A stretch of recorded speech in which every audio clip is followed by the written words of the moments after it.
16ই March স্বাস্থ্য মন্ত্রণালয়ের নির্দেশনাক্রমে আমাদের ডিএনসিসি ডেডিকেটেড কোভিড-19 হাসপাতালে হাম রোগীদের জন্য আইসোলেশন ওয়ার্ড এবং স্পেশাল আইসিইউ সুবিধা চালু করা হয়।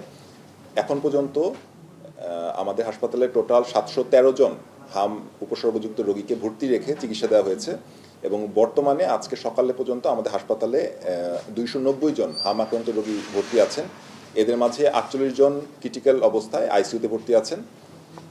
গত 24 ঘন্টায় 64 জন নতুন হামের উপসর্গযুক্ত রোগী আমাদের এখানে ভর্তি হয়েছেন এবং 50 জন রোগী সুস্থ হয়ে বাড়ি ফিরে গেছে। আইসিইউতে যারা ভর্তি আছে তারা সবাই আসলে শিশু, হ্যাঁ, এখানে অ্যাডাল্ট রোগী কম, শিশু রোগী টোটাল। তবে শিশুদের আমাদের টোটাল এজ গ্রুপ যদি বলতে চান সেটা আমি এখনই আপনাকে বলতে পারবো না, পরে হয়তো আমি আপনাকে জানাতে পারবো যে কত বছর বয়সে কয়জন ভর্তি আছে, এই স্ট্যাটিস্টিক্স যেটা আছে সেটা। বর্তমানে স্বাস্থ্য মন্ত্রণালয়ের নির্দেশনাক্রমে আমাদের হাসপাতালে টোটাল 300টি জেনারেল আইসোলেশন ওয়ার্ডে 300টি বেড আছে এবং আইসিইউতে টোটাল 56টি বেডের আমরা সংকলন করেছি।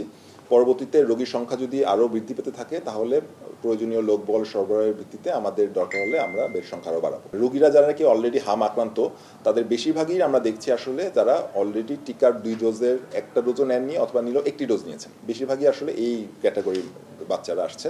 তো যারা অলরেডি হাম আক্রান্ত তাদের ক্ষেত্রে তো অলরেডি এখন টিকা দেওয়ার কথা আসছেই না। এখন টিকাদান ক্যাম্পেইন সরকার যেহেতু নতুন করে শুরু করেছে, তো সেটা শুরু হয়েছে যেহেতু, অথবা আশা করি আমরা এটা অতি শীঘ্রই এটা যখন সম্প্রসারিত হবে তখন হামের রোগীরা খুব দ্রুত সংখ্যা কমে আসবে, আক্রান্তের সংখ্যা।